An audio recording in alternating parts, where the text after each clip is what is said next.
under the tree. Two cheetahs. Oh, cheetahs. wow. I told you there is something. This is not a common. I don't know with the Cheetah. cubs.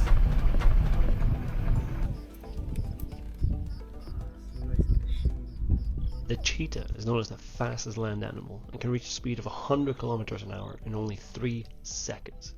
Imagine, before you've even taken your first couple of strides, the cheetah is running at a speed that if you were in Norway, where I'm from, you wouldn't even be allowed to drive that fast except for on a few designated motorways. The vultures are waiting for the cheetah to finish so they can get their share. But the cheetah can't be too careful. Sometimes vultures can circle above to attract more vultures, and with numbers, they can scare the cheetah from the kill before they're finished. Even though it's a savage thing to see an animal eating another animal, I feel so privileged to witness this circle of life. I'm only hours in, and I already know that this is going to be a safari of a lifetime.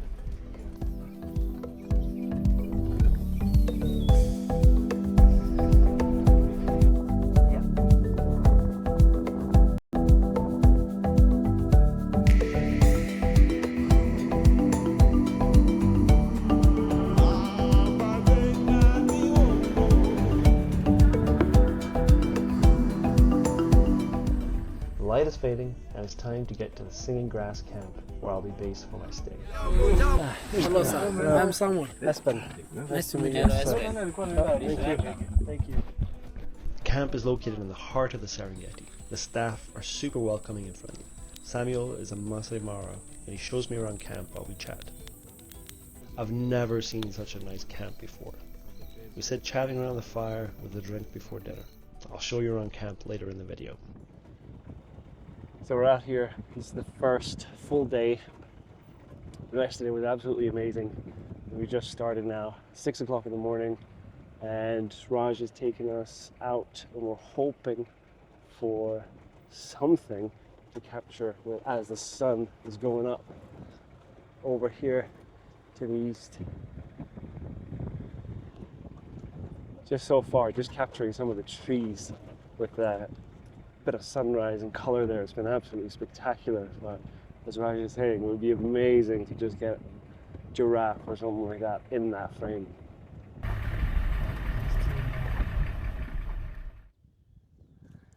An elephant crossing right ahead, and we're hoping that it's going to position itself and that we can go and be on this side and photograph into the sun as it rises soon. Oh, it's coming close. The elephant is known to be highly intelligent and have a superb memory. The saddest story I know of this is from the Gorongosa in Mozambique. 50 years ago, there was a 15-year civil war here, and the elephants were killed for the food and ivory to support the war. The elephant population plummeted from 2,500 to about 300 individuals. Today, the elephant population has recovered to about 1,000 individuals, but they won't tolerate humans near them. They have not forgotten. This is incredible. Sun rising over here, herd of elephants walking along here.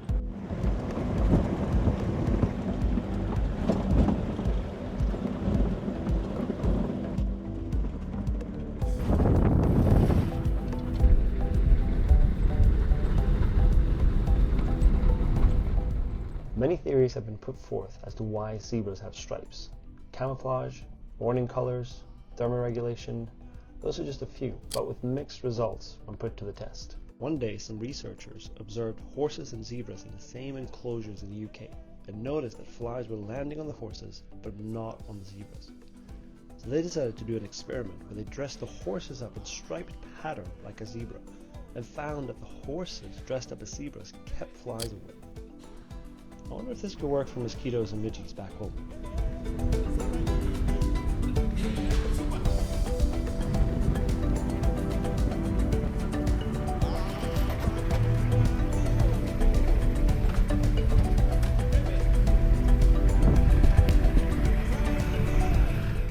Last year I started to use Photolab 8 as part of my workflow for most of my images. One of the great things about Photolab 8 is that the features of Pure Raw is built into it. You can get powerful denoising benefits directly through Photolab 8. Photolab 8 can be used as a standalone post-processing software, and it's got a ton of good reviews as a powerful raw editor, It also works seamlessly with Lightroom. From Lightroom, go File, Plug in Extra, and transfer to DxO PhotoLab 8. One of my favorite things about PhotoLab 8 is that it can automatically apply camera and lens corrections. It also speeds up my editing by applying DxO Smart Lighting in Clearview Plus. As you can see, as soon as the photo is open in PhotoLab 8, it already looks significantly better. Editing your image in PhotoLab 8 is intuitive, and you can find the tools by going through the top panel on the right. Now when it comes to denoising, you can choose between high quality, prime, D prime, and D prime XD, XD2S. Use the loop tool to see part of the image at 100%, and you can see the effects of the denoising. I use the quick export button to get back to Lightroom. You can use the link in the description to try it out for 30 days, and if you want to buy it, use the discount code below for 15% off. This place is so amazing. We've just stopped for lunch and I'm gonna have a look here. There's a hippo pool. We like it when we can put nature into boxes. Naming species, relationships. This is an animal that's carnivore, this animal is a herbivore, but nature just isn't like that. The evolution of wildlife and relationships in nature are always changing, so is our understanding of it. I love seeing symbiotic relationships in nature, like the red-billed oxpecker on the hippo's back. The oxpeckers get a continuous food source, and the host animal gets rid of some parasites like ticks, fleas, and also dead skins that the bird feeds on. But the symbiotic relationships between the hippo and the oxpecker is only part of the story. Oxpeckers could also be called vampires, as they will happily drink blood from a host's open wound. In fact, they may also slow down the healing of a wound so they can have a continuous food source for longer. I used to always believe that carnivores would be the largest threat to humans, but it turns out that the hippo is known as one of the deadliest animals on the planet to humans and are estimated to kill 500 people yearly in Africa. The deadliest animal is in fact the mosquito. Nature rarely fits into neat little boxes.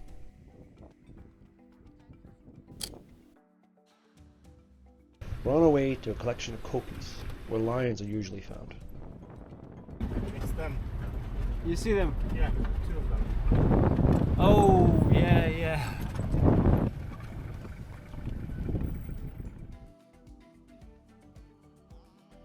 The kopis are rock formations like Pride Rock in Lion King.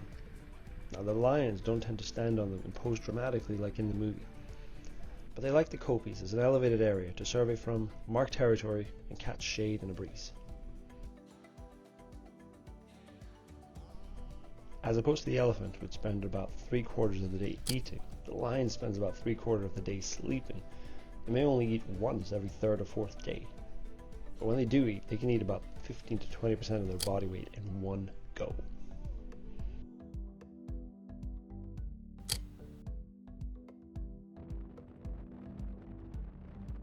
The roar of a lion can be heard 8 kilometers away.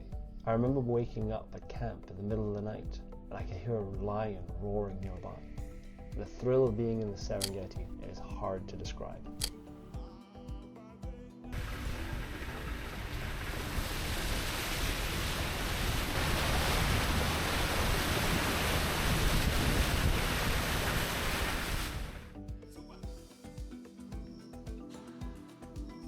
Back at the Singing Grass camp, I back up my photos and have a drink while photographing a familiar little bird, the spotted flycatcher.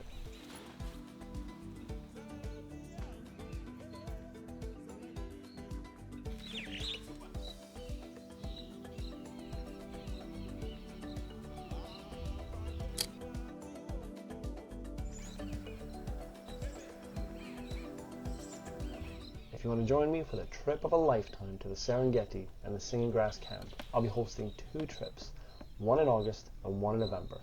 Check out my website for more details. I cannot even explain how nice it is. I'm just gonna have to show you. I mean, it's a tent, but it's a luxury tent. Large double bed. I got a little sofa area around here. Got my wardrobe. This is just crazy. Unbelievable.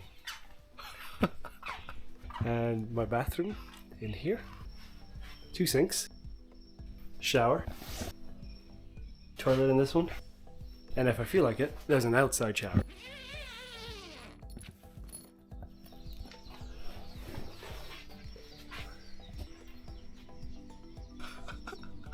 It's crazy. It's absolutely crazy. I don't even know what to say. This has been the best day ever for wildlife and nature experiences.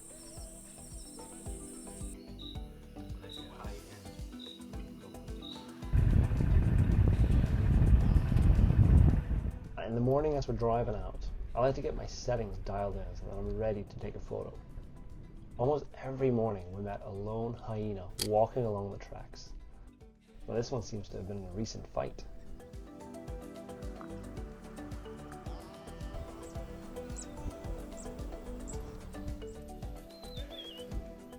So we just got a herd of elephants passing in front of us here, and the sun straight ahead here.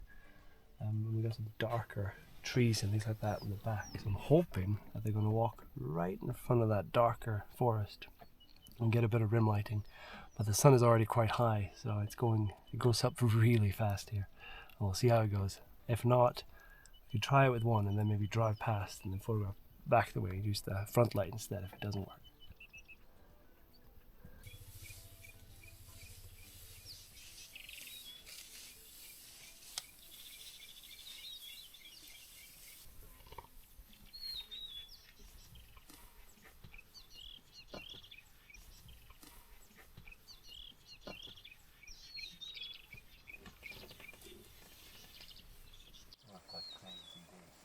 This is amazing.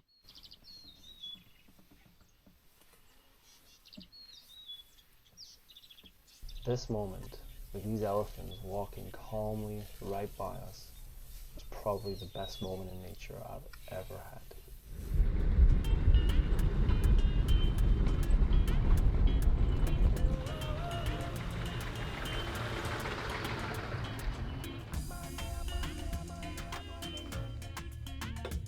Today, we have lunch on the road. We enjoy some excellent food and coffee with a backdrop of zebras grazing. It doesn't get much better than this.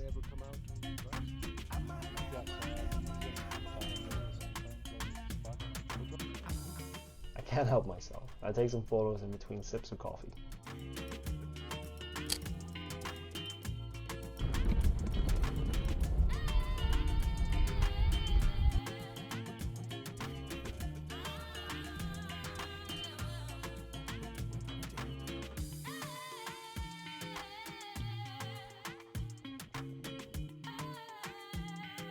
The giraffe truly has some unique evolved traits to suit its environment, but so do the trees they feed on.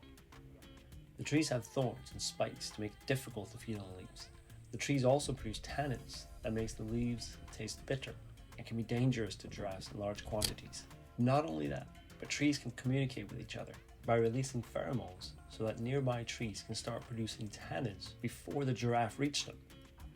The giraffe, on the other hand, knows this and will only feed on one tree for a short amount of time and will go into the wind for its next meal, as the trees can only communicate with chemicals released in the wind. Nature truly is amazing.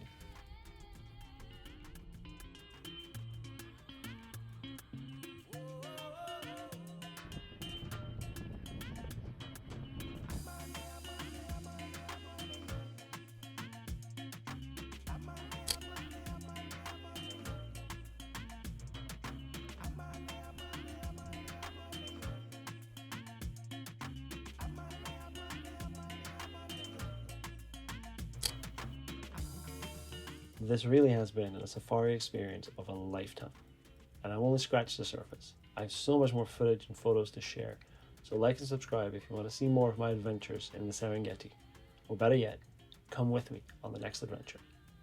Thanks for watching.